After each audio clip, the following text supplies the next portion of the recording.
जय श्रीराम.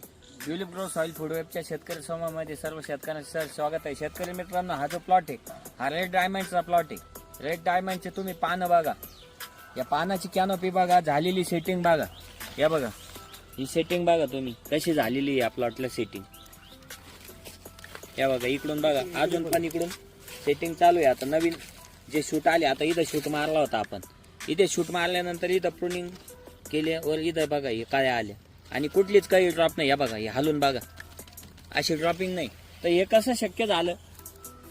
ही अजिबात न होणारी ड्रॉपिंग जी शक्य झाली ती सॉइल मायक्रोबायोलॉजीमध्ये गलांडे सरांनी काम केल्यामुळे झाली. तर गलांडे सर इथं ह्या झाडाला, ह्या प्लॉटला आपण कोणत्याही प्रकारचे काही पीजीआर, कुठल्या प्रकारचे केमिकल किंवा कुठल्या प्रकारचे असे स्प्रे वापरले का फक्त आपण सॉइल मध्ये काम केलं? फक्त आपण सॉइल मध्ये काम केलं.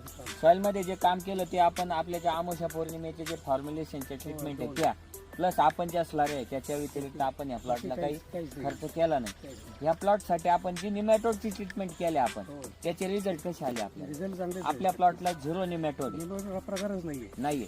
इनिशियली आपल्याला ज्यावेळेस रोप आले होते, आपल्या रोपाला निमॅटोड होता, आपण डिपिंग केली. डिपिंग केल्यानंतर तिथून प्लॉट लावला. तर मित्रांनो, तुम्हाला जर असा रेड डायमंडचा प्लॉट, आणि रेड डायमंड मध्ये सेटिंग गळते, हे गळते, काही नाही, सगळा खेळ हा ट्रीटमेंटचा आहे. तुमचा प्लांट जर ट्रेस मध्ये गेला तर तुमची ड्रॉपिंग होणार आहे, पण तुमचा प्लांट ट्रेस मध्ये गेला नाही तर तुमची ड्रॉपिंग कशी होणार? इथं हे उदाहरण आहे, जिवंत उदाहरण. आता सर तुम्हाला सांगतील त्यांचे पेरू गळाले का अजिबात? बरं सांगा सर, तुम्ही कसं? एकही पेरू गळाला नाही, फुलगळ झालेली नाही किंवा त्याच्यातलं असं शक्ती कमी झाली असं काहीच नाही. एकदम फ्रेश झाडं पूर्वीपासून राहिले.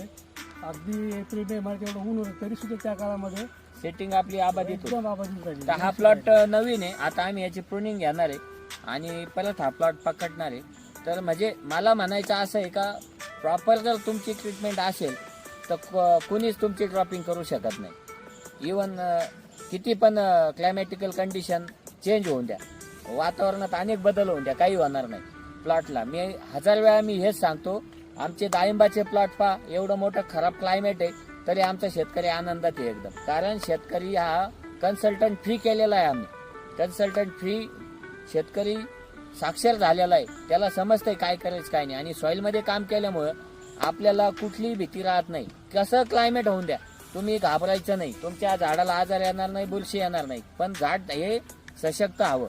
त्यासाठी तुम्हाला सॉइल मायक्रोबायोलॉजीमध्ये काम करावं लागेल. आणि असं तुम्हाला काम करायचं असेल तर तुम्ही 70 20 60 94 69 किंवा